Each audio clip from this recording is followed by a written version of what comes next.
Welcome to The Last Breakfast. Please enjoy the video. You'll start by verifying capability and network. First, check that your Sony TV lists Chromecast built-in in settings or has an external Chromecast dongle. This matters because casting protocols differ. Once done, make sure both your TV and casting device are on the same Wi-Fi band, 2, 4 or 5 GHz, and they have recent firmware or app updates. This prevents handshake failures. After that, open the Google Home or Cast-enabled app so you're ready to discover the TV immediately.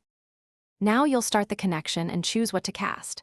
On your phone or PC, open Google Home or the app with cast support, then scan the list for your Sony TV.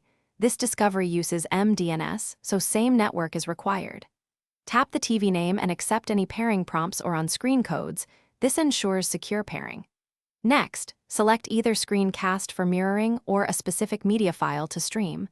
Once playback begins, the TV handles decoding, freeing your device. Finish by stabilizing the stream and knowing one key fix. After you start casting, adjust the TV input or app volume and check resolution and aspect ratio. Mismatches cause black bars or scaling. If the stream stutters, stop casting in the app, then reconnect. If that fails, reboot the TV and router in sequence. One decisive troubleshooting tip: if discovery or pairing repeatedly fails, factory reset the Chromecast or clear the app cache, because corrupted configs are the most common root cause. Thanks for watching. If this was helpful, leave a like and consider subscribing. See you next time.